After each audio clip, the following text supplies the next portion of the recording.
Bonjour et bienvenue dans cette vidéo. Aujourd'hui, on va parler d'un phénomène appelé climat urbain. Il s'agit du fait qu'il fasse plus chaud dans les grandes villes que dans les campagnes environnantes.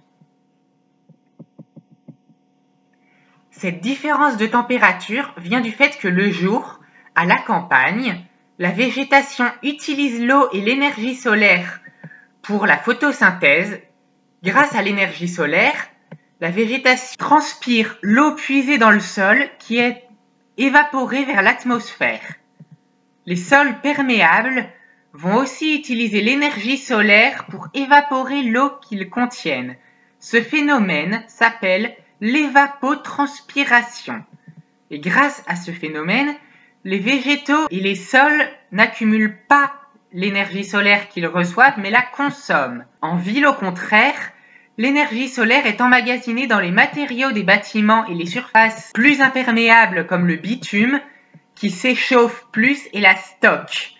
Et la nuit, l'apport en énergie solaire cesse. À la campagne, l'évapotranspiration s'arrête et donc la température diminue, alors qu'en ville, les surfaces imperméables, que ce soit celles des bâtiments ou du bitume, restituent à l'atmosphère l'énergie accumulée durant la journée. L'air au-dessus de la ville se refroidit donc moins qu'à la campagne, phénomène essentiellement nocturne qui traduit l'écart de température observé entre une agglomération et les zones moins urbanisées aux alentours. Ce phénomène a été observé dès 1820 par un scientifique du nom de Luke Howard sur la ville de Londres. Il consiste en une température plus élevée dans la ville que dans la banlieue, et les banlieues étaient elles-mêmes plus chaudes que les campagnes environnantes.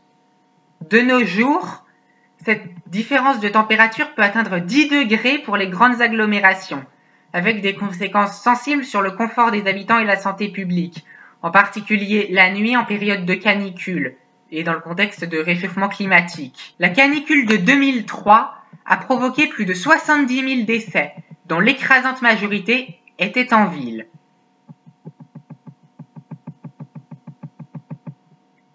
Et au sein d'une même ville, il existe des zones plus chaudes appelées îlots de chaleur urbains. Cela correspond aux zones où la masse bâtie est la plus haute et la plus dense. À l'inverse, les espaces verts, les parcs et jardins sont plus frais que le reste de la ville pour 3 raisons. Déjà parce que les arbres font de l'ombre, ensuite parce que la végétation y agit comme à la campagne, c'est-à-dire qu'elle fait de la photosynthèse et de l'évapotranspiration et donc elle consomme l'énergie solaire et ne la restitue pas la nuit. Et enfin parce que les végétaux captent les gaz à effet de serre, réduisant leur concentration mais uniquement à l'endroit où ils se trouvent. Et donc en ville, ça va être dans les parcs. C'est pourquoi il faut préserver les espaces de nature en ville, planter des arbres dans les rues ou créer des parcs, parce que cela réduit la température et lors d'une canicule, c'est bénéfique pour la qualité de vie des citadins. Un îlot de chaleur urbain est plus ou moins chaud en fonction des conditions météorologiques. Plus le vent est faible et le ciel est clair, plus la différence de température entre ces îlots de chaleur et le reste de la ville sont importantes. À Paris, cette différence de température entre les lieux peut atteindre 5 degrés lorsque le temps est clair et le vent nul, alors qu'elle est négligeable, elle est de l'ordre de 1 degré maximum quand il fait gris ou qu'il pleut et qu'il y a beaucoup de vent. L'îlot de chaleur urbain étant une zone densément construite et donc densément peuplée, ses conséquences sur la population ne sont pas négligeables, notamment sur la santé des habitants des quartiers concernés. Être dans ces zones en période de forte chaleur favorise les sudations, augmente la fatigue, augmente le rythme respiratoire et peut même entraîner le décès des personnes les plus à risque, qui sont pour l'essentiel les personnes âgées. Pour éviter cela, les habitants suffisamment riches pour avoir une résidence secondaire s'en achètent une à la campagne qu'ils rejoignent le temps des fortes chaleurs, ce qui a pour conséquence déjà d'augmenter l'effet de serre lorsqu'ils se déplacent entre leur résidence principale et leur résidence secondaire, mais aussi d'augmenter les prix du foncier dans les zones rurales où ils achètent leur résidence secondaire, ce qui mène à empêcher les locaux de se loger. Ça mène à des crises du logement et à des conflits entre les différentes populations. Et ceux qui n'ont pas les moyens d'avoir une résidence secondaire passent leur temps libre dans les parcs et dans les piscines, ou bien s'ils sortent pas de chez eux, ils vont mettre la clim. Ce qui, à court terme, est une solution pour se rafraîchir, mais vu les quantités de gaz à effet de serre que la clim rejette, à moyen et à long terme, ça ne fait qu'empirer le problème.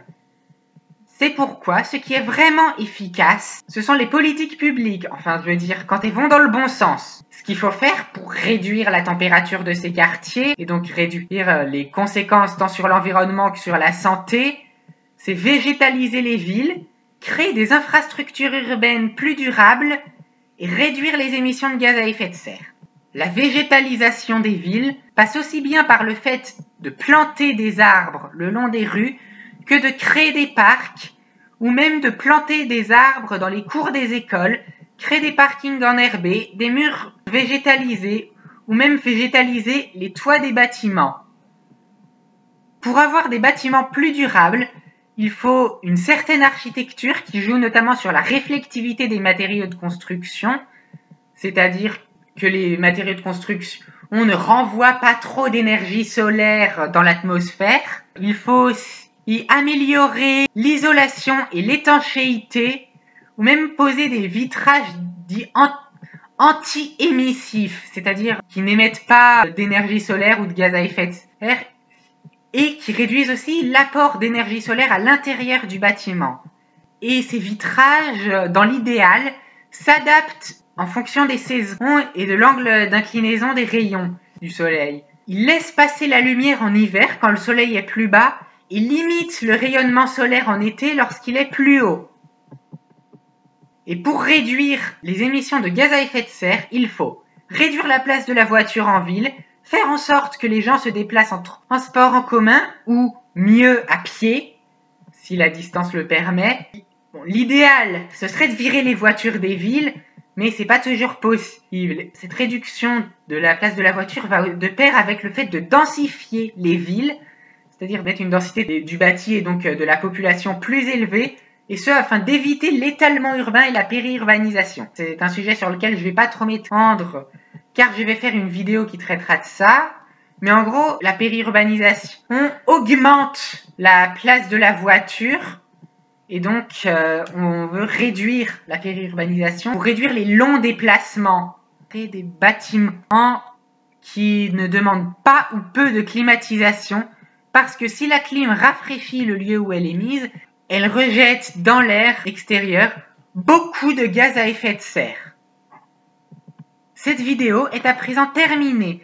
J'espère qu'elle vous a plu. Si c'est le cas, n'hésitez pas à la partager sur les réseaux sociaux, à mettre un pouce bleu et un commentaire, c'est bon pour le référencement. Si vous voulez soutenir la chaîne, n'hésitez pas à faire un tour par Tipeee, le lien est dans la description.